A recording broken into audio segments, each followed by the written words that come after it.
Hello everyone and welcome back. My name is Courtney. I'm here with my spouse Royce. Together we are the ace couple and we have the asexual vampire content you are hungry for.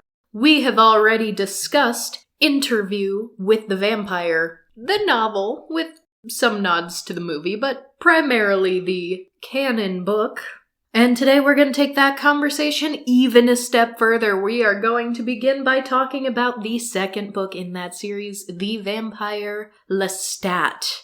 This story in particular, I think, is lesser known only because there hasn't been a movie about it. There are definitely people who have seen the Interview with the Vampire movie who did not read the book, so that might be the extent of your knowledge as it pertains to this franchise. The Vampire Chronicles? The Vampire Chronicles. So, Royce, you actually fall under this. You saw the movie, but have not read any of the books. Correct. So if any of you out there are listening have not listened to our last episode where we talked about Interview with the Vampire, I do recommend it. Because especially if you have not read these books yourself, you might be a little bit lost. But to just give a super brief recap, I am making the argument that Anne Rice's vampires are asexual. Even though a lot of allosexual people I know read these books and definitely read into it as something that is just like seeping with homoerotica. A lot of people who try to make the argument that a vampire taking a victim and drinking blood is in fact an allegory for sexual activities. I'm buying none of it. But before we really go any further, when I found myself rereading The Vampire Lestat, it's been at least a decade since last time I've read it, I found myself really needing to try to overanalyze what the implications of certain words are, and I still haven't quite come to an agreement. So, Royce, what is your definition or association with the word lover? Context? No. Then if someone said, like, oh, that person is my lover, what's your out-of-context first assumption about that relationship? Well, again, context. If this was a person speaking to me, like, in person, meaning that they were living in this era and spoke the good old American English, then I would assume that they were either sexually active or in a monogamous relationship or both. One could be exclusive of the other because someone, depending on the person, they could have multiple lovers, or if they were like, this is my singular lover, I would assume the relationship aspect of it, which may or may not include sex. That's interesting that you define it as being sort of like either or, possibly both. Because lover is a very complicated word. I think it's a word that everyone assigns a lot of weight and meaning to. And I'll be perfectly honest, I tried Googling the word lover, and every dictionary-esque website will have a slightly different take on them. Some will insist that it is sexual in nature. Some will say that it only pertains to romantic in nature. Or like you said, it could be romantic and or sexual. And I remember lover to me as like a baby ace Courtney long ago. I always thought it was just romantic in nature. That was what I took it to be, just in my own head. And I kind of liked it. You know, they're lovers. There's a romantic air about it. But then I was just utterly appalled to one day find out that a lot of people think the word lover is exclusively sexual. And I was like, oh no, have I ever called someone my lover when that was not the case? And it kind of led to some, like, ace anxiety. I was like, have I been using this word all wrong? So yeah, it's a weird one. It's a weird one. And I ask because the word lover is used so often in these books. And sometimes in ways that are kind of hard to explain or justify. But for the purposes of my argument, I am going to say definitively that lover does not inherently imply sexual activity, because the vampires are asexual. I'm sticking to it. But we'll get there. So, going to the story, we sort of left off at the end of the last book where Louis the vampire, who is being interviewed in the first book, has sort of gone his own separate way. The last time we saw Lestat, the vampire who made him a vampire, was sort of growing weak, not really taking care of himself, really struggling to live without Louis any longer. But in this second book, as perhaps you gleaned from the title, being as though it's called The Vampire Lestat, this book talks about the vampire Lestat. Except we are now in the 80s, baby. Lestat had gone underground, which is apparently quite a common thing that vampires do. I guess it could be read as a sort of a bout of depression where you just sort of bury yourself in the ground for decades. Literally. Literally. Wait, actually literally? Yes, literally. As in what, he just like climbed inside of a coffin and that coffin got put under some dirt? Not even coffin, just like in the ground. Just, I'm in the earth now. Really? Yes! He just spent like 100 years underground, but still conscious. It was more like 60 years. That's still a lot of years. Yes. With no stimulation. Yes. Okay. Most unbelievable thing I've heard in a series about vampires so far. So, Lestat sort of comes out of this sort of sleep, dream, haze state and reawakens in 1984. Oh, if it was like, I asked if he was conscious. If it was a hibernation, sure. Yeah. Lestat just did a grizzly bear. Went to sleep for a long time. Hopefully ate a lot first. The way it's described, I think there is some amount of consciousness, but I think time just doesn't really take on meaning for them in this state, because there are allusions to, like, the creatures you feel moving about you in the ground, and so, yeah. What did What We Do in the Shadows call it? Oh, yeah, they did that, too. What sort of... It was some sort of grand slumber that Nandor was about to go on. Yes. So it's like that, I think. Spoiler alert. Those vampires, not asexual. Those vampires, extremely sexual. But, yeah, so what does the 80s have? But a lot of androgynous people. Lestat loves it. Lestat wakes up and he's like, this is my time.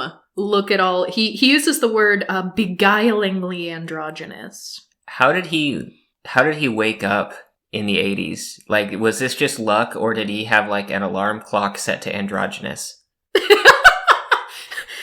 If I recall, he is kind of, like, pseudo-conscious, and I think things like electric guitars and the music of the 80s and the sounds of, you know, the cars in the streets and the radios, like, kind of called him in a way.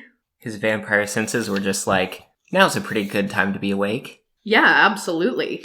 Because Lestat is definitely some level of bisexual, possibly pansexual, or at least almost probably was before becoming vampire. Now I don't think as a vampire you have any actual sexual attraction, but he's very much like, I love all these androgynous people, look at the women with short hair and the men with long hair. And so Lestat's having a good time, and so Lestat's like, you know what I want to do?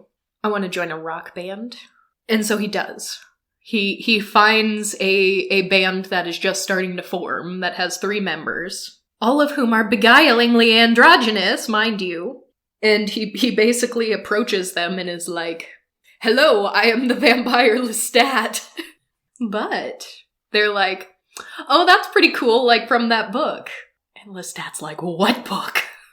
So they pull out a copy of Interview with the Vampire, and they're like, yeah, I mean, it's pretty cool that you're trying to be Lestat the Vampire, not like Dracula, like old news. And Lestat's like, give me that, and he goes and reads the book. Which, of course, didn't talk about him very favorably, as we recall. It was very much made out to be an extremely abusive relationship that he and Louis were in. But Lestat was immediately like, there are lies in this book, there are falsalities, gross over-exaggerations. This is not how it happened. Not how it happened one bit. So at that point, Lestat says, okay, here's what I'm gonna do. I'm gonna write a book called The Vampire Lestat, which is gonna be a response to Interview with the Vampire. We're gonna name the band The Vampire Lestat. I'm gonna be the front man. And I have, like, billions of dollars.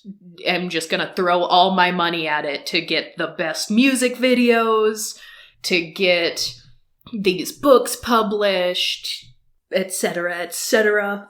But I did want to call out just a couple of the ways he talked about Louis as he's seeing all this happening. He uses my beloved Louis. He says, and of course I hated him for the lies he told about me. But the love was still far greater than the hate. He shared the dark and romantic years of the 19th century with me. He was my companion as no other immortal had ever been. Which I think is good to keep in mind, because we start to get Lestat's backstory from before he made Louis in this book. So right off the bat, he's still saying, like, Louis, if there's a relationship hierarchy kind of situation here, like, Louis at the top, he's my number one. So, we're gonna get into all the uses of the word lover, but I think there's one other we need to talk about. Love versus in love, or falling in love. Do you think that in love or falling in love has to mean romantically speaking? I think that's the only context I've heard it used before, but I think if it's something that's used frequently in the book, what you're trying to figure out is, what was Anne Rice's intention with these words? Yes. And if you have words and phrases being used enough, and then you have enough contextual information to back that up, you could probably find situations where, okay, this phrase was clearly used with a different meaning behind it. Mm-hmm. But I think that in the common everyday language that I hear, in love is used to distinguish sort of the love you feel towards a family member or a friend versus a romantic partner. Yeah, and I think that's fair. I think most people would sort of default that to being romantic in nature, but as I'm thinking about it, I've also heard, like, parents say, like, oh, I fell in love with my daughter the moment she was born and the moment I first laid eyes on her, and... That's true. That is one situation where I've heard it. And just coming off of what we were talking about with the last book, Lestat's extra, so... Lestat is very extra.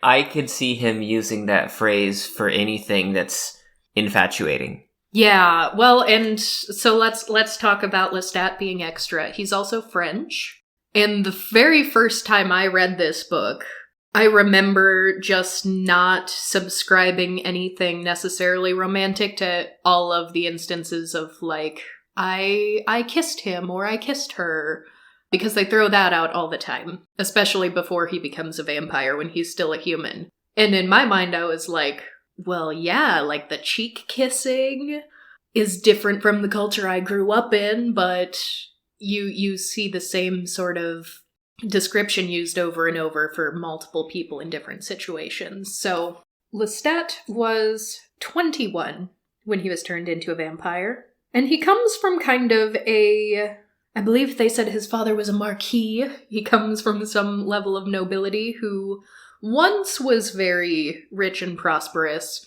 is not really anymore, but they still kind of, like, live in a castle because they just have that property. And yet he's, like, hunting for their food because they don't have any money to buy food, even though they live in this massive castle. But I know pride or something stops them from selling it. Maybe some of those properties, it's just so big no one would have bought it anyway. But I wanted to really try to look at his behaviors pre-vampire versus post-vampire. And pre-vampire, he uses, I fell in love with such and so, about on par with post-vampire. He uses that a lot. He falls in love with a lot of people. To the point where I don't think it's all necessarily exactly the same type of love. That sounds more like an infatuation. Yes. Sort of thing. But he ends up becoming a bit of a folk hero in his town because he ends up nearly dying when he slays an entire pack of wolves who are menacing the area. And he basically doesn't have a good relationship with anyone in his family. So he kind of runs away to become an actor. And it was the actress who played opposite of him who is the first person who, as a human, he mentions presumably having slept with. Because you have this line, that night the actress who played my inamorata gave me her very own special and intimate accolades. I went to sleep in her arms, and the last thing I remember her saying was that when we got to Paris, we'd play the Saint Germain Fair. And then we'd leave the troupe and we'd stay in Paris, working on the Boulevard du Temple, until we got into the Comédie Française and performed for Marie Antoinette and King Louis. So that's pretty obvious what happened there. There was another instance of him offhandedly speaking as if in the past having gone to a whorehouse. Pre-vampire transformation, correct? Yes, pre-vampire. All pre-vampire. So those instances, definitely sexual in nature. Also, presumably all with women, which I think is very interesting, because most people I know who read these books and haven't in years just associate Lestat with being very gay. But there's definitely at least some level of bi in there. So let us not do a bi erasure. But those all seem to be casual, fleeting, single night occurrences, until we get to Nicholas. Nicholas, who grew up in the same village, they've known each other since childhood, they reconnect, and there's sort of this romanticized moments of we were boys again in that moment, so you can sort of picture them sort of like laughing and giggling together. And right off the gate from that first meeting again, he says, I think I loved him already. And what I find exceedingly interesting, in my memory, I was almost certain that they had slept together in the book, on the page, before Lestat became a vampire. Rereading it, I did not see any evidence of that at all. They definitely had dinner together, they drank a lot of wine together, they kept calling it our conversation which never ends, which keeps going on, and we could talk forever, and so it's a very, and they're talking about running away together, so as lovers might do. But as I kind of mentioned in the last episode, Anne Rice is really not one to usually try to hide or sugarcoat sexual situations. And even the ones with the women that were mentioned, it's mostly offhanded in smaller details, but it's pretty obvious what's happening. But just by nature of the way their relationship is and the fact that it is very sort of romantic, almost star-crossed lovery, I can see how someone might try to read between the lines there, but I don't know why Anne Rice would go out of her way to say he slept with women, and yet he is falling in love with this man, and there's just no mention of it whatsoever. So I want to give another example of just the same word being used over and over that could have multiple connotations. And it's the kissing one, because when he first meets Nicholas again, Nicholas shows up, like, with other people, with his family, and both of the families are there. It's just a social calling, and, like, everybody kisses everybody right then and there as, like, a greeting. Yes, sometimes in places do that. And the only time there's really something more than I kissed him or he kissed me is actually another totally unrelated woman. So Nicholas is a violin player, and with Lestat wanting to be an actor, they decide, let's run away to Paris. We're not going to get any money from our family to do this. We're gonna be, dirt poor, we'll be broke, but let's just go for it. And they talked about this for a long time before they ever did. And after Lestat actually gets a job at a playhouse, he gets one big break on stage to fill in for someone else. And at the end of the performance, he is so hyped up on the audience energy and the performance he just gave that off stage, once the curtain falls, he grabs the woman who is playing the lead opposite him, and it says, "I grabbed her and kissed her, and I realized that she was kissing me back, passionately." So that passionately seems like this is more of a making out situation. He also seems surprised. And again, this is a woman, and yeah, there might be some just like emotions running high, adrenaline kind of a thing. But that word passionately is never assigned to any kissing that he does with this Nicholas of his, who he starts to call Nicky, by the way, which I think is very cute. And since they ran away together, they live together. And yet there's nothing to explicitly state that they're sleeping together. And I don't want to fall into the same trap that historians do, like, oh, they were roommates, because there are definitely historical queer people who were not just roommates that history has just glossed over. So I don't want anyone to accuse me of doing this, because again, Anne Rice has literal erotic novels. I haven't read them. I don't intend to read them. But she's far from a prude. And the word just love can be such a complicated word because there are so many different ways you can love someone else. So it's really hard to even read into, like, what is the romantic and or sexual nature of this relationship when you're just having dialogue like Nicholas saying, "Lestat, I love you. I love you as I have loved few people in my life." Because there is friendship love, and I think this transcends that. I'm not making the argument that this is a friendship love, because I do think it's more. But for lack of actual evidence of a sexual relationship of any kind, I could almost see this being a queer platonic kind of a situation. This is more than a friendship. It may even have romantic undertones. It may outright be romantic in nature, but every instance of explaining any sort of passionate kissing, any sexual activity, is not with Nicholas at all. One line almost got there. One line almost did, but this is still very vague. Lestat said, "I was still sitting there too unsure of myself to say anything when Nicholas kissed me. 'Let's go to bed,' he said softly." I wish there was more than just that, because they ran away to Paris together. They are living together. So is this a shared bed kind of situation? We don't know, because you never told us. And that's just where that scene ends? That's the end of the chapter, yeah. Does the next chapter pick up on the next day? Or is it a passage? No. Okay. Yeah, unspecified. Well, I guess it does, because that's actually right before Lestat does get turned into a vampire. And now that you ask and come to think of it, it is like 3 a.m. He wakes up and a vampire is like in the room trying to spirit him away and steal him and take him and fly out the window. And there's just like a stark lack of Nicholas. It says like, I heard his breathing. He was still in the room. Like, I tried to call out to him, but this vampire, like, whisked him away too quickly, and it's, like, still nothing to tell us whether or not this is a shared bed kind of a situation or not. But even if it is, 2 people can sleep in the same bed and not have sex. That is very true.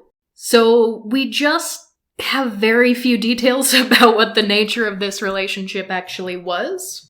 But what I can say is that Lestat becomes a vampire. This vampire named Magnus has just sort of hand-selected him And Magnus is a very old vampire, and he is, like, done with life. He's like, I'm not into this eternity shit. I'm gonna go into the fire.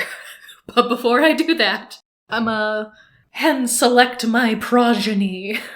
And steals Lestat away and does that. And is kind of like, hey, here's a ton of wealth and money that I've accumulated over the year. Here's a giant tower that I live in, and I have human servants, and you can have all of it as long as you scatter my ashes after I burn myself alive, because if you don't scatter my ashes, I might come back to life, and I don't wanna. So... Okay, that's something I didn't think was possible. I guess if you're old enough? Yes, that's... We get introduced to this idea in this book for the first time, where the older you are as a vampire, the stronger you get with just, like, everything. And so the thought process here is that if an old enough vampire gets incinerated, but their ashes are still in one pile, they can potentially regenerate from that? Yes. It does seem like a very young, brand new vampire probably would not regenerate from that, but if you're old enough, it seems possible. And Magnus is like, nah, I'm... So, make sure you burn yourself on a windy day. Or make a new vampire and make him pinky swear What to about, spread your ashes. What about all those human servants? Well, one of them, Lestat, kills, like, immediately, because he's a new vampire the next day and a human comes to him. And he was like, oh, that was kind of neat. I could just, like, kill him real fast and drink his blood. Which, speaking of, I mean, this is how they describe Lestat drinking this other vampire's blood to become a vampire for the first time. Blood and blood and blood. And it was not merely the dry, hissing coil of the thirst that was quenched and dissolved. It was all my craving, all the want and misery and hunger that I had ever known. So blood is very satisfying to the vampires.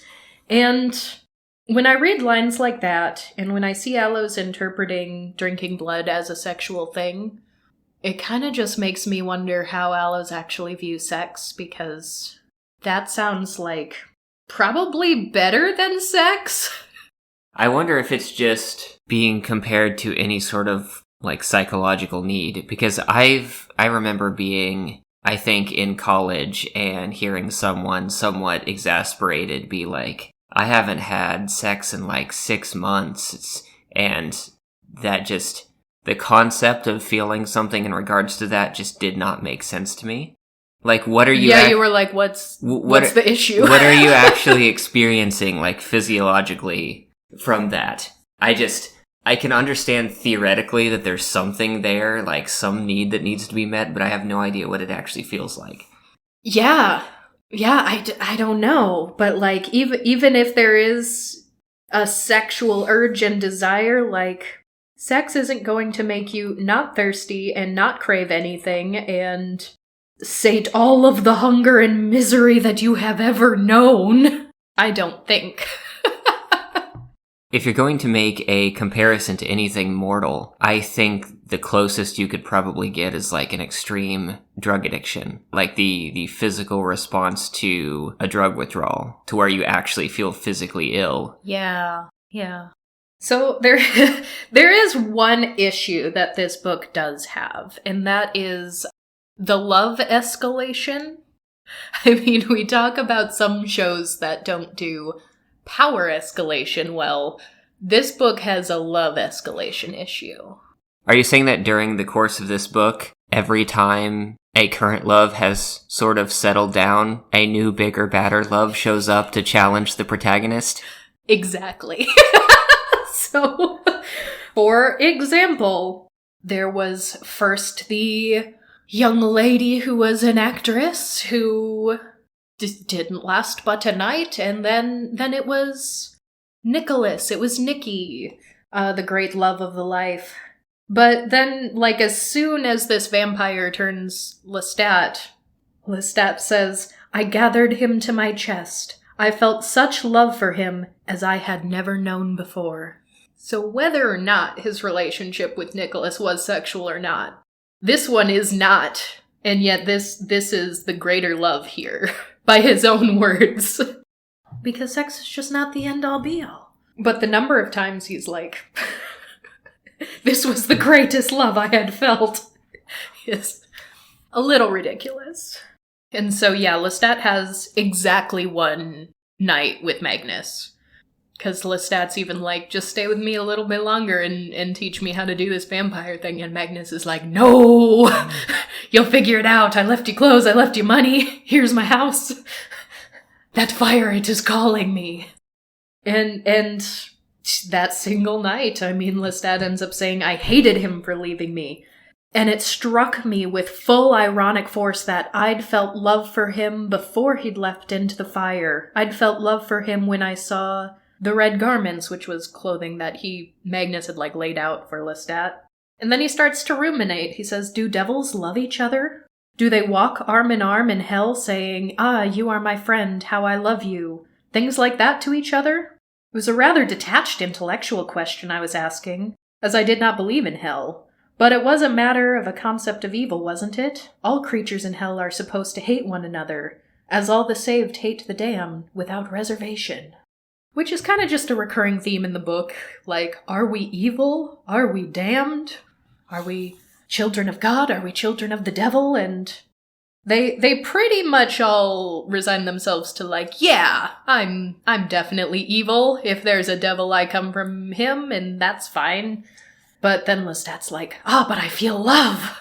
How can I be evil if I feel love? And it's like, man, you met him tonight. And he just left you high and dry. Magnus also, kind of turns him into a vampire, against his will, because he drains him of blood almost to the point of unconsciousness, and is like, do you want to die or do you want to be a vampire? And Lestat's like, I don't want to be a vampire, just let me die. And Magnus is like, nope. Vampire. And I don't know what it is about Magnus, but the next day, or next evening, I suppose, Lestat wakes up and sees a bunch of bodies in varying states of decay in, a cell in this tower. And all of the corpses who are new enough that you can discern features of, Lestat's like, oh, they all look exactly like me. We all have blonde hair, we're all men about the same age. So Magnus has a type. And when he sort of describes the first whiff he got of a mortal, he describes it as a number of things. Basically just anything that could mean desire, I suppose.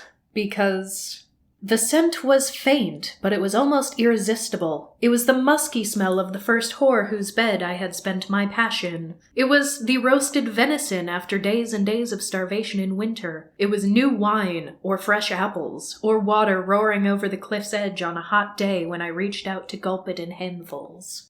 So again, blood just sort of being all-encompassing everything good. Well, at this point, it is his only physiological need, right? Because if he stayed buried underground for so long, he doesn't need air, doesn't need food or water. Yeah, it's just blood. It is just blood. Which does start to complicate things a touch, because now Lestat's a vampire, Nicholas is not a vampire. Lestat kind of decides, I'm gonna just withdraw from life, and I'm gonna send money to Nicholas to make sure he's okay. I'm gonna send money to the theater where they were both working at to make sure they can still keep producing plays and stuff, and just kind of generally withdraw from life other than that. But the first time he actually does come face to face with Nikki after being a vampire, all sorts of things start to happen in Lestat's head.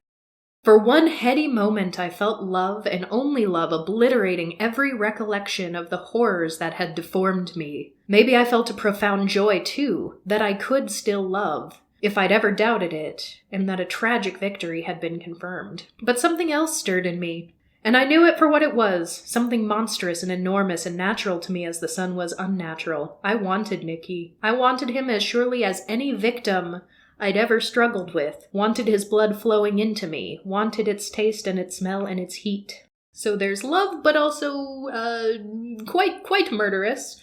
But then here's one more line that once again is when I finally feel like I'm getting to the essence of what this relationship actually is. He refers to him as the one whom I loved, even as I loved my mother and my brothers, which makes it sound more familial. Yeah, I don't know what else that could mean. And that's a very specific set of relationships to use for comparison. Yeah, and it gets a little more complicated because he turns his mom into a vampire. Because she's sick and she's close to death.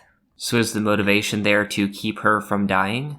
Yes. She is, literally on her deathbed. And as he is turning her into a vampire, we get this line. And jetting up into the current came the thirst, not obliterating but heating every concept of her, until she was flesh and blood, and mother, and lover, and all things beneath the cruel pressure of my fingers and my lips, everything I had ever desired.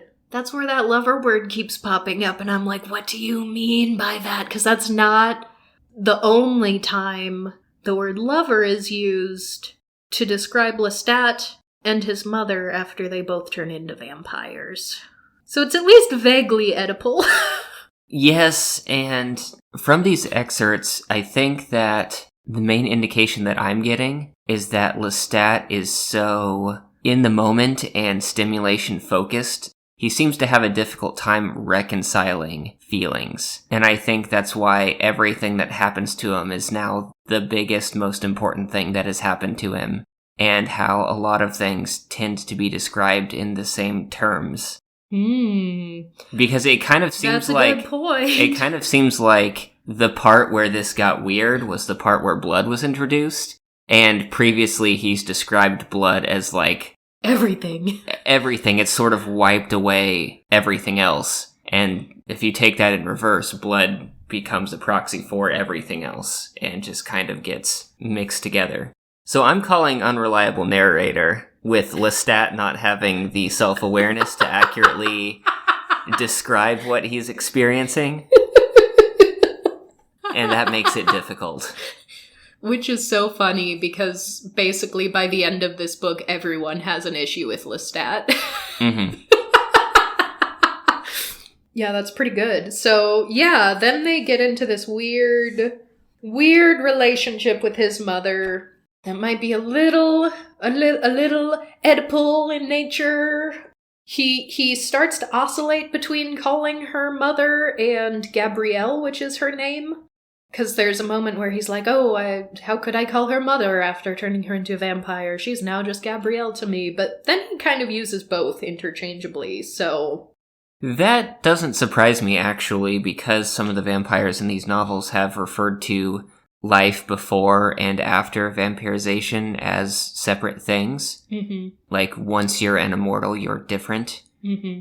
But Lestat still has all of those past memories and experiences. Yeah. And I mean, even goes so far as to describe Gabrielle as the only woman I had ever loved. And she kind of immediately upon becoming a vampire rejects all signs of femininity. Because they steal a dress for her and almost immediately she's like, nah, and goes and kills a young man who is about her same size and just steals his clothes. And then she's like, yeah, this one's better. And tries to cut her hair off, her very long hair, and was utterly horrified to find that it grew back. Which, come to think of it, I mean, you'll be familiar with this concept because they did that for Claudia in the movie. Claudia did not actually do that in the movie. So they kind of, I guess, took the same concept but applied it to a different character. But yeah, you definitely get these feelings of his mother, Gabrielle, being just really trapped in her social role. She was very withdrawn from her family, didn't talk to her husband much, didn't even really talk to her children all that much, and just sort of holed up and read books all the time. And so as soon as she was a vampire, she's like, good, love this, never gonna look back and not gonna think of your father or your brothers. I'm just gonna go and do my androgynous vampire thing now. And yeah, couple more weird things because you got the weird familial nature of this now. You have the fact that multiple people have kissed multiple other people in varying different situations. But when referring to his mother, Gabrielle, recently vampired, he says, "I went to kiss her again and she didn't stop me. We were lovers kissing. And that was the picture we made together. White-faced lovers as we rushed down the servants' stairs and out into the late evening streets." And then I have trouble placing this too, because... Well, I'll ask you, Royce, what do you make of this? So after she puts on some, trousers and breeches, a waistcoat, scarlet frock coat, takes the ribbon from the boy's hair, ties hers back. As soon as she sort of boy modes, Lestat says, "Then I wanted to ravage her." Has that phrase been used No. elsewhere in this book? Never. Okay. They haven't yet in the book actually introduced the concept that the vampires do not actually have sex, but that seems like a very sexual comment. It does, But to a vampire, could that also just be I wanted to ravage her blood? Yeah, I think that I've heard that phrase used in that context. I think in this case, we have to find other examples of Lestat using similar language. At the very least, I think Lestat is expressing more attraction towards the male figure, which is something that there's a ton of evidence for throughout the series. Mm-hmm. But what does that actually mean? Is this just a turn of phrase for Lestat suddenly feeling very aesthetically attracted? Or what is the underlying implication? Yeah, it's hard to know with a word like ravage, because that one's really, really hard. Yeah. But yes. I mean, I guess the question is there any evidence of really any physical activity? No, none. None. So then I have to think that was just a means of expression. Yeah, and I think it's the next book, so it'll probably be the next time we discuss the Vampire Chronicles in our upcoming episode, whenever that will be. I think it's in the third book, The Queen of the Damned, where we actually get a little more solid evidence that they do not have genital sex as vampires. Because that's what I still have in my mind the whole time while I'm reading these. Someone who's just reading chronologically up to this point doesn't necessarily know that. But there definitely is the, queering of gender, because he even says, "But then she was not really a woman now, was she? Any more than I was a man." And, I mean, we've already been presented with the fact that Lestat's really into androgyny. And this will be the last one for Gabrielle, I think. But she cuts it a little too close to sunrise at a certain point, and is feeling really weak, getting lowered down into the coffin. I'll just read this as it is, because I don't even feel comfortable enough to redo this in my own words. So from the page, "I let my teeth cut into the tip of my tongue until I felt the pain and tasted the hot blood there. Then, bending low, I let the blood fall in tiny shining droplets on her lips. Her eyes opened. Violet blue and glittering, they stared up at me. The blood flowed into her opening mouth, and slowly she lifted her head to meet my kiss. My tongue passed into her.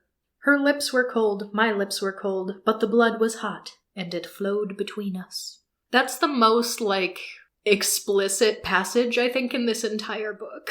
Oh, okay. And I just don't even know if I have any other comment, but, no scene like that with Nicholas. Yeah. I mean, that scene isn't actually that remarkable to me. I mean, that was a decision to bite your tongue instead of your wrist or hand or whatever. But as was shown, I think, in other cases, that was a decision, but Lestat's extra. So you're just chalking that up to Lestat being extra? Yeah. I'm more trying to figure out how Lestat's blood has an elevated temperature, but his skin has a low temperature. How do vampire thermodynamics work? Why are their lips cold if their blood is hot? I think the idea is that the blood is like the blood of their victims that they have sucked, but I don't know why. Like, how long does it take to lose all that heat in a body that isn't generating its own? You know, good points. Good questions. I don't know. But yeah, the reason why that scene didn't really bother or surprise me is that in most indications where some sort of blood transfer is shown, there's some sort of, like, there's a physical manifestation of that thirst. There's, like, a hunger or an attachment. Like, usually the creature drinking blood will grasp at the source or suck on it or something like that. So yeah, of course, if you bite your tongue, that's what's going to happen. It's just the decision to bite the tongue. Yeah. Because that's the only time that ever happens either. Normally it's the wrist or sometimes the neck. But Lestat's just like, nah, tongue. This is perfectly normal. So there happens to be a coven of vampires nearby who have kind of been silently watching Lestat and Gabrielle. Because there's always a coven of vampires nearby silently watching. And they're not too happy with them because they're breaking the old laws.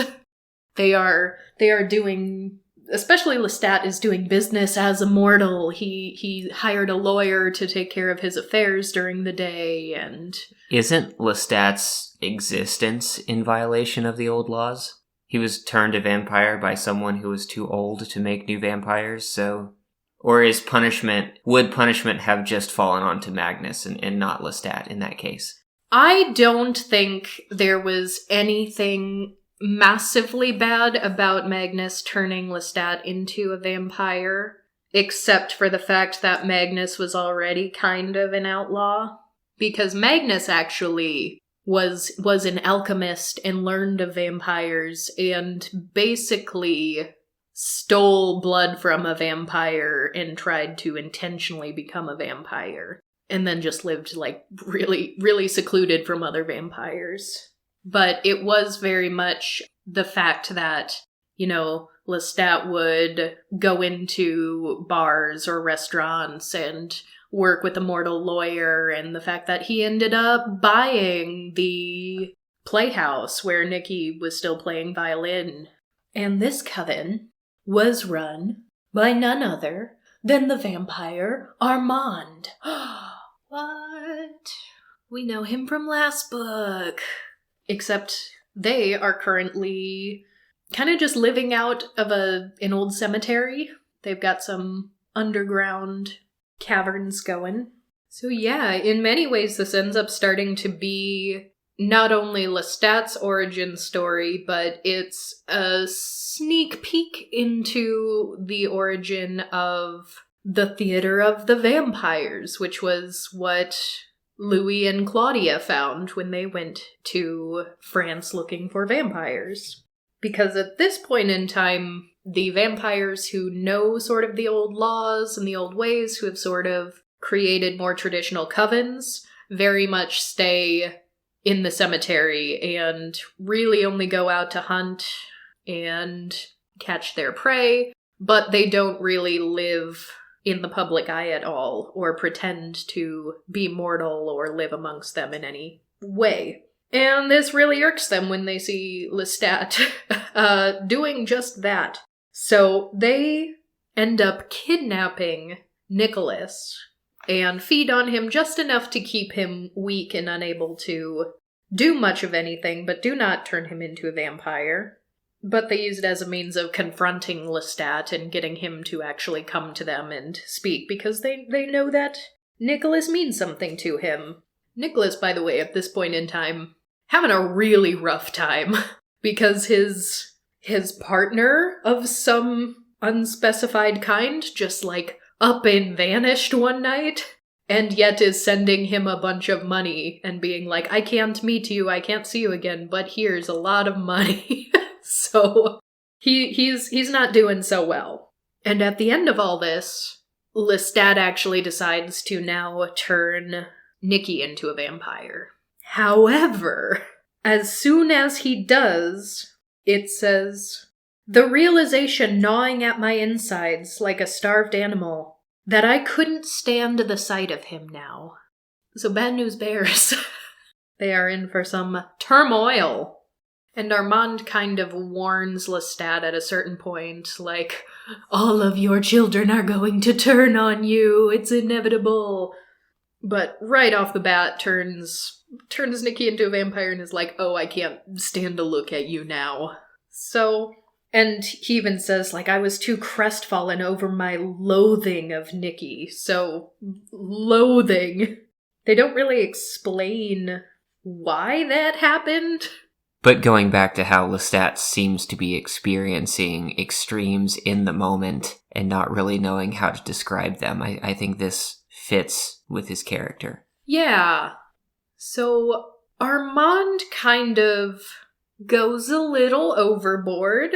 And as the coven leader, he's like, I have the right to basically call members of the coven as needed. Let's just destroy the entire coven. So he just starts, like, throwing fledgling vampires in the fire left and right, and is just kind of like, all right, make a line, here we go, one at a time. What is the fire in this case? Literal fire. They just, yeah, but structure. They just started a bonfire? I would call it a funeral pyre, but yes. Okay. They're just like, into the flames with ye. And the fledgling vampires are just like, oh, okay, all right. Not really. One of the really, really old vampires, she's like, I'll go first.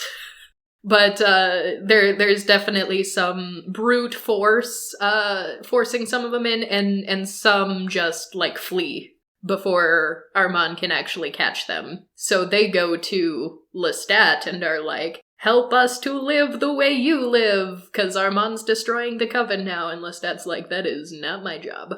But then Nicholas, being very bitter, starting to withdraw a bit, ends up kind of connecting with these other vampires who have left their coven, and he's like, let's start a theater together, because technically, at this point, Lestat still owns this theater, but it's been emptied out.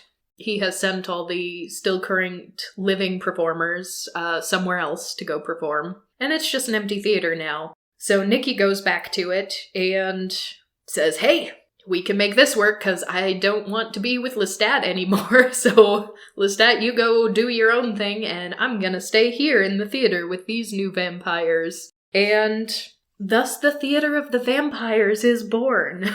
Technically, even by the events of Interview with the Vampire, when Armand is leading the coven in the Theater of the Vampires, and Louis and Claudia come, Lestat still owns that building.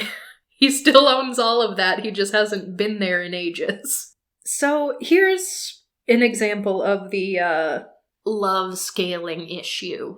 Because now Lestat goes to Armand kind of seeking guidance, seeking something. And we get a little more of his backstory too, but Lestat says, yet never had Nicholas, mortal or immortal, been so alluring. Never had Gabrielle held me so in thrall. Dear God, this is love, this is desire, and all my past amours have been but the shadow of this. And Armand is like, on board. Armand is like, who can love us, you and I, as we can love each other, he whispered. So it's like, how many new, greater, grander loves have we already had at this point? And we're like barely halfway through the book. And Armand, they don't say in this book exactly how old he was when he became a vampire, but he is supposedly very young. I don't think he's like a child, but he's probably a teenager at least, because compared to Lestat, who's only 21 at the time he becomes a vampire, they're constantly remarking about how young Armand looks. And even the vampire who made Armand was like, that was a bad mistake, I should have never made one so young. And, which makes it even weirder that they got, like, Antonio Banderas to play him in the movie. It's like, that wasn't what I pictured for that character.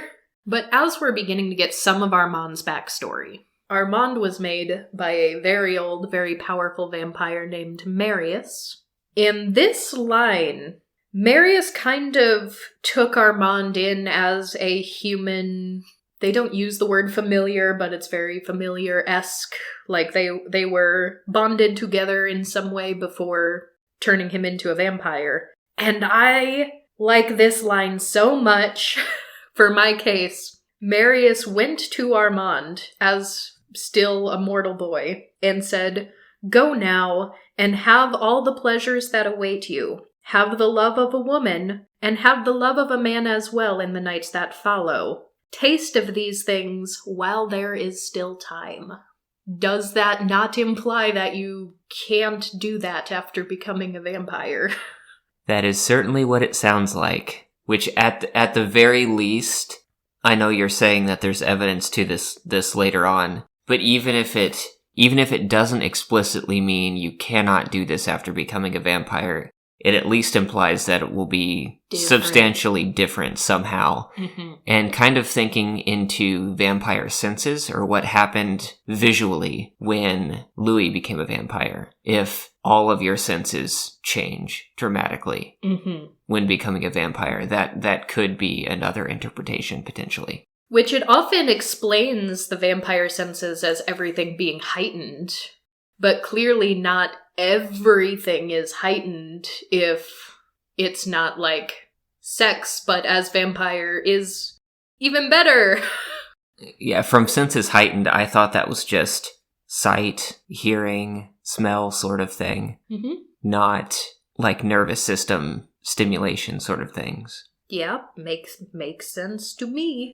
But yeah, I loved that line. And I also love the line that it's like, have the love of a woman and a man. At least one of each. See what you like. The implication also, I feel like if all of these vampires are not at least bi-romantic, I feel like they all have the ability to be. It's like, straight is never the assumption in the way any of this is written, which is kind of refreshing. Especially with these books being a little bit older at this point, because I almost wanted to relate that to a much more recent and modern media, which I've listened to the Welcome to Night Vale podcast and read their books. And I've always just loved that straight isn't the default, nor the assumption in the way everyone's written. So yes, and in talking to Armand and learning a little bit of his backstory, we also start to get sort of the old laws that the traditional vampire covens abide by. And this one actually kind of had me cringing a little bit. Law number 2 had me cringing. This is the one that technically put, like, Claudia as a child vampire in the illegal category, because they also lump in children. But the way this one is written is that the dark gifts must never be given to the crippled, the maimed, or to children, or to those who cannot, even with the dark powers, survive on their own. Be it further understood that all mortals who would receive the dark gifts should be beautiful in person, so that the insult to God might be greater when the dark trick is done. That's a lot. That's a lot! That is a lot! I was like, okay, so no disabled people. Okay, cool. And only the conventionally attractive are allowed to be vampires. So that's kind of a yikes. That doesn't have to do with sexuality, but I'd be remiss if I didn't call out the yikeses when I saw them. So Nicky leaves Lestat and builds his own new little coven in the vampire theater. And then Lestat and Gabrielle just go adventuring, exploring, traveling the world. In particular, Lestat wants to find Marius, the vampire who created Armand, because he just has a sense that Marius is still alive and still exists, and this is someone who can tell me more ancient secrets. So he's trying to find this very old ancient vampire. And it's at this point that Gabrielle just, like, starts disappearing for prolonged periods of time, because she's very much a loner now, and she likes to just sleep in the dirt instead of a coffin, and she likes to just go wherever the heck she wants to go, and so he starts seeing her rarely, and she kind of makes a last attempt to say, like, Lestat, you're living way too much like a human sometimes. Why don't you try turning over to your more wild vampire nature and try living the way I do, and we can go off and do this together. And Lestat's not really into it. He hears word that his brothers had actually been killed trying to defend their home because now the revolution is happening in France and there is an uprising. His brothers have passed away, but his very elderly and blind father managed to escape with a couple of loyal servants, and he fled to New Orleans. Gabrielle tries to keep this information from him because she's like, I don't care about that guy who was my husband, and I don't think my son should care about him either, so let's just pretend he doesn't exist and withhold this information from him. Gabrielle's a bit of a savage, but Lestat finds out and is really upset that she kept that from him. So at that point, Gabrielle's like, fine, I'm just gonna go live my vampire life. I'm leaving. And Lestat's like, fine, I'm gonna go try to find Marius. And then maybe go take care of my still mortal elderly father. We'll see. And eventually, success! Lestat does in fact find Marius, who does in fact share some ancient vampire secrets. Good, because he didn't get many of those when he was first turned. No, he did not. So these are secrets, by the way, that even Armand did not know. Apparently, Marius had intended to tell him these secrets much, much later, once he was older and wiser and strong enough that this information couldn't be, like, stolen from him. But with Lestat, Marius is just like, yeah, I'll tell you the secrets. And Marius has been taking care of whom he calls those who must be kept, all capitalized. And those who must be kept are said to be the original vampires. A man and a woman, clad in old Egyptian clothing, who for some reason have, like, white alabaster skin, which is another thing that they kind of imply happens over age and time with vampires. But these were definitely not white humans. So that was just a weird choice, but they're basically like statues at this point. They can move, but they almost never do. And they don't seem to need to drink blood anymore. And somehow, telepathically, this woman is able to tell Lestat what her name is, and that is Akasha. The man's name is Enkil. And Lestat is just, like, really, really drawn to Akasha. In fact, we have this passage. I drew close to her without willing it, and I leaned forward, and I almost kissed her lips. I wanted to. I bent nearer, then I felt her lips. I wanted to make the blood come up in my mouth and pass it to her, as I had that time to Gabrielle when she lay in her coffin. I don't know why. I don't know why that is. But he's very, very drawn to her. And Marius sort of tells the story that he knows, which seems to be that this Akasha and Enkil came to Egypt and seemed to not start out as any kind of royalty, but were able to help bring prosperity to this area and ended up becoming a king and queen. And that there were bodiless demons who had some sort of deep, deep anger that they did not have bodies of their own. And they could possess bodies, but apparently not very well. Like, you can go into a body, but maybe you don't have a lot of control over it because you aren't truly inhabiting it. And so a demon at some point, or multiple, I don't know, we can't see them, is just like throwing a fit in ancient Egypt, and there are pots and pans flying and things going all over the place. And the story goes that the king and queen went to try to reason with the demons, But when someone came in and saw what was happening, some kind of unseen magic, things flying everywhere, it was misinterpreted that this was coming from the king, and they ended up stabbing him to death, and also the queen because she was there as a witness. But with all the stab wounds and bleeding, that apparently gave the demons some way to truly get into them. And it was via the blood that they were able to meld with. And so the demons getting into the blood created a new creature, which was neither human nor demon, but something new, which is what we know of as vampires. But then we learn that years and years ago, many vampires were completely wiped out, because the person before Marius who was keeping this, they sometimes call them the mother and the father, just left them out in the sun to see what would happen. And that was not great, because the newer, younger vampires just instantly incinerated to ash.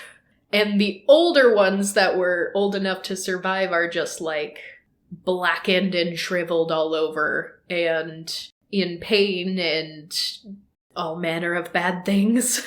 These guys, however, Akasha and Enkel, they're old enough that they were just darkened to a golden bronze, being in the daylight all day long. But apparently whatever happens to them happens to everyone they descend from, or descended from them, yes. And we have a passage saying, "They cannot be hacked to pieces, they are too strong for that. A knife will barely pierce their skin, yet cut them and you cut us. Burn them and you burn us. And whatever they make us feel, they feel only a particle of it, because their age protects them. Maybe their minds are connected to ours as well. Maybe the sorrow we fell, the misery, the horror at the fate of the world itself comes from their minds as locked in their chambers they dream." So we start to get some lore. And they're kind of just horrifying things. Lestat freaks out a bit when he sees them, because they seem like statues, but then when he realizes they're alive and that they just don't really move, he's horrified by that thought. And he realizes also Marius, this very old vampire who's taking care of them, his skin's starting to look a little bit like theirs. He's kind of wondering if any of us vampires live as long as they have, is this what's basically going to happen to all of us? Do you have any indication at this point of how old Marius is? I don't think it's specifically said, but I believe Marius was immortal during ancient Roman times. Otherwise, I have a vague memory of that, but otherwise I'd have to re-reference the book to see if it said anything a little more specific. So yeah, I'm gonna be watching like a hawk when I reread the next book, because I'm confident that there's actually a deeper lore that is the reason why vampires don't have genital sex. Because in my mind, whatever this reason was applies blanketly to all vampires, and I think it might have something to do with how vampires were created and going back to the original vampires. It's been long enough I don't remember it all to a T, but I'm looking for it and I'm waiting, because I'm sure of it. So then Marius has also indicated that he has actually drunk blood directly from Akasha, and that also just makes him a lot more powerful. They get powerful with age, but it also seems like the closer you are to the original vampires, the more potent the demons in your blood are. So he's very, very strong. But he also kind of cautions Lestat. He says, we'll meet again. If you want to try drinking blood from the mother and the father, you can. They don't let everyone drink from them. But also cautions him to, when you make new vampires, he says, whatever will happen, but choose your companions with care. Choose them because you like to look at them and you like the sound of their voices, and they have profound secrets in them that you wish to know. In other words, choose them because you love them. Otherwise, you will not be able to bear their company for very long. And Lestat's like, yes, I understand. Make them in love. Yes. But does he, though? Look, I don't know what happened with Nicholas. That whole thing that really fell apart. But Lestat's meaning or definition of love seems to change constantly. Yeah, he gets really enamored with new people and situations, I think. But yeah, then he decides, well, maybe I will try drinking some blood from Akasha before I leave. And he does that. And in doing so, he refers to her as my mother, my lover, my powerful one. I don't know if that's intentionally trying to parallel with Gabrielle, but very, very similar language. But something about that, he takes blood from her, and she actually kind of animates and also bites his neck. So they're kind of like drinking from each other at exactly the same time. And that apparently really ticks off Enkil, because he like animates and like almost crushes Lestat's skull. Which is, I don't know why that is at this point. Because several people have taken blood from Akasha, but doesn't seem like any of them have drawn the ire of Enkil like this. But yeah, that happens. It seems to be drawn from envy. This is what happens when you try to poly without having the appropriate conversations first. They did not discuss. Yeah. And there's also, we're only getting weird sort of glimpses of how these two have been, because you're told that hundreds of years ago they would drink from a victim like once a year. If we'd just leave humans in their chamber, eventually they would eat. Or they'd lightly move around, but they'd never move when someone was looking at them. And all of these weird little glimpses. And Marius, who's been watching them a long time at this point, kind of comes to the rescue. I mean, Akasha stops him from totally obliterating Lestat, which he has the ability to do. Marius is threatening him from a closed door that's bolted shut, just being like, I will separate you and Akasha forever if you kill him. And Marius, we don't get a reason why, but he who's been watching them says about Enkil, he does not know what he does really. I am convinced of that. He only knows that someone stepped between him and Akasha, so I don't know why he thinks that. But he seems to think there is more potential sentience in Akasha than there is in the other guy. Which I thought was just a weird little extra line there. But yeah, after parting ways with Marius, he now has some of Akasha's blood in him, so he's no doubt a lot stronger than he was even before. And he's like, great, on to New Orleans, gotta go find my elderly father now. And then we start to get a little bit of his side of the story pertaining to meeting Louis, which, very interesting, he says, shortly after reaching the colony, I fell fatally in love with Louis, a young dark-haired bourgeois planter, graceful of speech and fastidious of manner, who seemed in his cynicism and self-destructiveness the very twin of Nicholas. Lestat's got a type.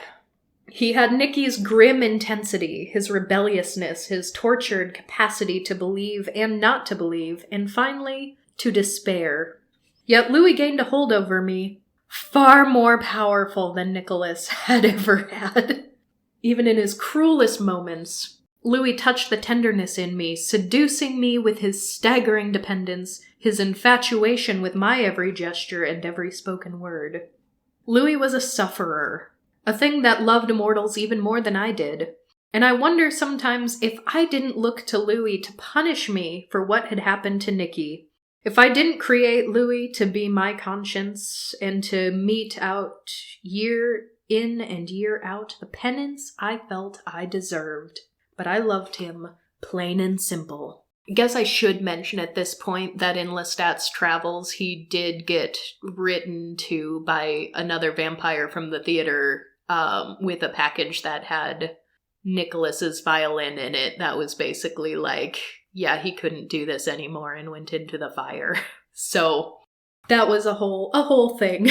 But here we have him saying, yes, I fell madly in love with Louis even more than I did Nicholas, because everything's even more than the last one. And yeah, the fact that it could be penance for all the guilt he had was a very interesting revelation. Because in Interview with the Vampire, Louis was convinced that Lestat picked him for his property and his money. And Lestat kind of ruminates over what is true, what isn't true, what makes sense for Louis to believe, because he did withhold a lot of information from him. And he even says, and though Louis did not know it when he wrote this chronicle, 65 years is a phenomenal time for any bond in our world. So that's the amount of time they spent together, which is apparently longer than average.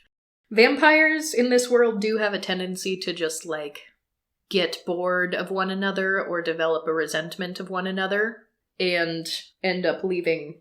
But he does explain how he never revealed half of his powers to Louis, that he tried doing that for Louis's own sake, because he shrank in guilt and self-loathing from using even half of his own powers. Even his unusual beauty and unfailing charm were something of a secret to him. When you read his statement that I made him a vampire because I coveted his plantation house, you can write that off as modesty more easily than stupidity, I suppose. And then he's like, yeah, and as for his belief that I was a peasant, it's like, well, that was kind of an interesting one, because now we learn that Lestat has all this money and all this property, and just, never actually chipped in that Louis, who was also exceptionally wealthy, was just, paying for everything. It's very weird. Very, very weird. But one thing that Louis really resented Lestat for was sort of playing with his food, I guess. Well, we have this passage. It says, when he says I played with innocent strangers, befriending them and then killing them, how was he to know that I hunted almost exclusively among the gamblers, the thieves, and the killers, being more faithful to my unspoken vow to kill the evildoer than ever I had hoped I would be? Which is weird. 'Cause why was that such a secret? If you're really only trying to hunt, evil humans, why not tell your lover that? Especially if he resents you so much for the way you kill people. The one that clearly has moral hang-ups. Yeah. It's also very, it's very Dexter. We did a Dexter episode where it's yes, I'm a killer, but I only kill other killers. But it also mentions this scene, which in our last episode I pointed out, because the movie didn't do the same thing the book did, where the book was these prostitutes were teasing him for his lack of desire in them, which I thought was such an interesting line. Lestat even says, the whores I feasted upon in front of Louis once, to spite him, had drugged and robbed many a seaman who were never seen alive again. So it's alright, all this time, it's still just a lack of communication, because if you were together 65 years and you had a child vampire together, why such secret?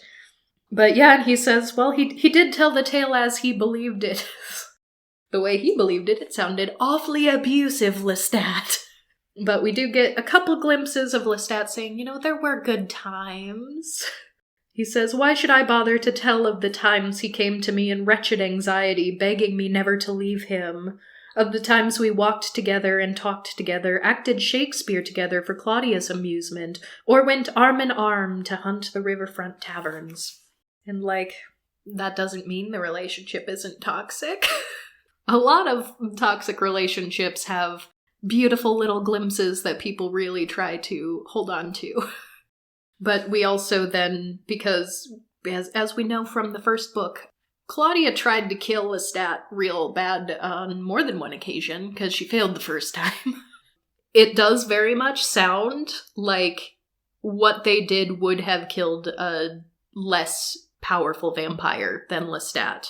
Because after the second murder attempt with the blazing inferno in the townhouse, Lestat outright says here that it was the blood of the old ones, Magnus and Marius and Akasha, that sustained me as I crawled away from the flames. And even then it says it took him a long time to regain enough strength to actually travel. And at that point he didn't know where else to go because he didn't know how to find Gabrielle, and clearly Louis and Claudia tried to kill him, and Nicholas long ago went into the fire. So he's like, I guess I can pay Armand a visit. So he goes to see Armand at the Theater of the Vampires, which, whoa, that's where Louis and Claudia happened to end up. So that was just a series of coincidences, I suppose. And then even a mention of after everything that went down at the Theater of the Vampires in the first book, which now we know was owned by Lestat the whole time, Armand and Louis went traveling together for a very long time. And apparently when Armand started sensing that Louis was going to leave him, Armand just went to find Lestat to cry to him and was like, Louis' gonna leave me. Which is very much like...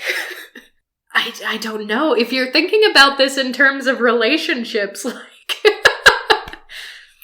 I'm now in a relationship with your ex, but I'm really sad and heartbroken because I think he's gonna leave me. You've experienced this before. How did you get through it? a little bit. Like, how did you go on after Louis left you? Because it even says Armand was, like, saying that, I don't want to go on if Louis leaves me. It's like, man, Louis must be a heck of a guy. He's a real heartbreaker, that one. And Lestat's like, well, don't worry. If it's anything like with me, he'll set you on fire. And you won't have to worry about it. As funny as that is, it was mostly Claudia who was the murdery one. I don't think Louis would have actually done that if Claudia didn't suggest it. But yeah, so then we get the last little bit of an epilogue where we're back in the 80s, and his book has just released, and his music is playing on radios, and he's about to have his first, like, very big live concert in, I want to say, San Francisco. But who comes to visit him right before his concert? None other than Louis. And they, quote, embraced the way we never had in the past. And yeah, Louis is kind of just like, don't do the concert, Lestat, why would you do that? And Lestat's like, but I must! The stage, it calls. And yeah, they have a couple moments. I mean, Louis is like, all the vampires are gonna hate you. And Lestat's like, yeah, but you wrote a book too. Like, don't they hate you? He's like, yeah, but it was just a book. Nobody knows what I look like. But you're telling the entire world, hello, I am the vampire Lestat. This is what I look like. Here's my band. And yeah, Louis kind of has this moment where I don't know if he genuinely feels like he wants to start anew with Lestat, or if he's just really trying to convince him not to go on stage. But he says, Lestat, don't go on stage tomorrow night. Let the films and the book do what you want, but protect yourself. Let us come together and let us talk together. Let us have each other in this century the way we never did in the past. And I do mean all of us. And Lestat's like, that's all I've ever wanted to hear from you. But no, I'm going on stage. I'm a rock star now. And it turns out a lot of his songs are like just about actual real vampires and the vampire secrets. Like he uses Children of Darkness, which the Old Coven was using. And he's even like name dropping old other vampires. So he's kind of just outing people as vampires. Even though most of these people don't associate with humans, he's just doing his thing, I guess. But while he's on stage, he sees glimpses of vampires in the audience, and he's like, aha, they're here. And after the concert's over, and he's trying to leave, he gets attacked by a band of vampires, and Gabrielle comes out of the woodwork and is like, come with me, we must flee. And so she's here now. and Louis here, and vampires are attacking them, but the vampires who start attacking them just spontaneously burst into flame. Spontaneous combustion, just boom, fizzled. And at first Lestat's like, that's gotta be Marius, because he's very strong and very old, and I think he's the only vampire I know who's capable of doing that. So he's here somewhere, and they're trying to look for him, but they have to escape and flee. But then it's revealed right at the end that it's actually Akasha who did that, who just incinerated all of those other vampires. Because apparently Marius had, like, given them a television in their chamber. So they tuned into the concert? I think so. I think they tuned into the concert. And, his music can wake the dead, what can I say? And I don't know, I guess Akasha's just like, that's my boyfriend, don't hurt him. It just kind of ends there with the revelation of like, it was Akasha, she's back. This series took a weird turn in book 2. I wondered how you'd react not really knowing this story. How many books long is the entire chronicle? More books than I've actually read, because some were coming out just a couple years ago. And you've read like 8 of them, right? I don't even know how many I've read. You said it starts getting extra weird around book 5, right? I think it starts getting weird in book 4. Yeah, it goes in a couple of different directions. I also have read anecdotally that after The Queen of the Damned, which is the 3rd book, the one coming after this one, which, spoiler alert, The Queen of the Damned is Akasha. I think Anne Rice just, like, stopped using an editor. Oh. I think she just was like, I don't need an editor, I'm Anne Rice. And I think it's noticeable. I think it's a little noticeable. So, yeah, we'll see. I don't know if I'm just gonna do, like, the first 3 or 4, or maybe I'll venture into some of the newer ones that I've never read and see if there are any fun updates, but I think it is the next book where we actually get the asexual vampire lore. But boy, I mean, if there's one thing I can say about Anne Rice's vampires, it's that they are not at all normative. They are not cis, hetero, allo, normative. They just do whatever the heck they want. Especially Lestat. And Lestat gets on a lot of people's nerves. Like, even his mom, Gabrielle, who shows up again at the end of this, she's like, Marius is right, you are the damnedest creature. It's also just so weird to reread these. Because I don't still own a lot of possessions from this period in my life, but I do have some books from back then that I read. And I'm finding, like, sticky notes that either I wrote or other people wrote to me in the books. I talked in a previous episode about my very temporary stint as a model and almost became a lingerie model. But I don't know if I was going to an audition or something, but on the back of this book, it's just a paperback book, the light started catching things and there are like imprints of writing, and so I'm holding it up to the light being like, what does that say? And it's just like my measurements. My measurements, height, weight, cup size. It's like, okay, guess I have that information for posterity. It's very weird to reread a book after all that time. And yeah, I do think it got weirder the second time. I think the first time I was reading these, I was like, yeah, of course, this is just how vampires are. This is a totally normal book.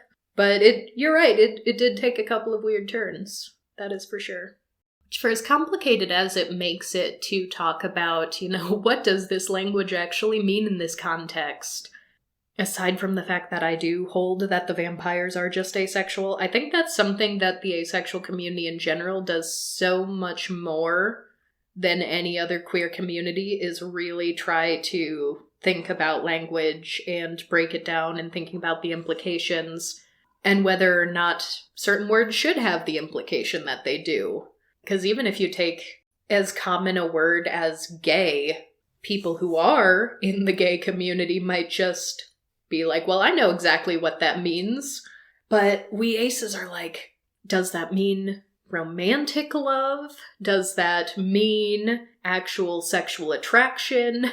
Does it mean it's both? Could it be one or the other?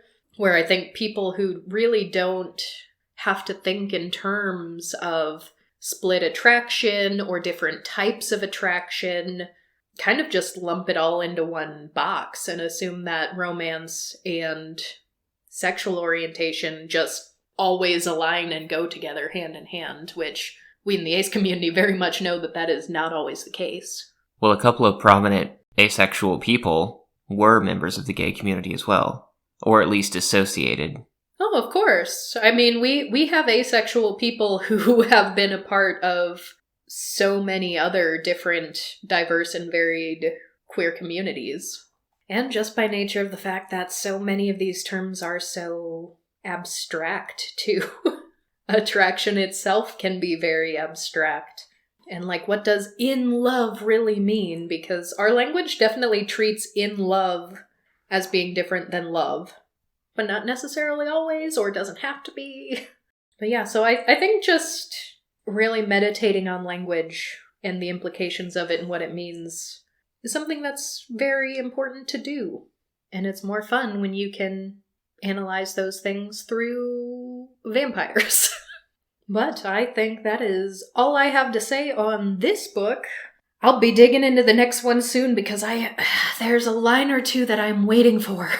I know it's there. I just don't remember it perfectly. But after talking to so many allos about this series of books, when they are just reading between the lines and seeing a lot of sex, when I was not seeing a lot of sex, there were some lines that I just felt vindicated. And I will be keeping an eye out for those next books, so make sure to stay tuned for that. Follow us on whatever it is that you're listening to us on. And we will see you guys next time. Goodbye!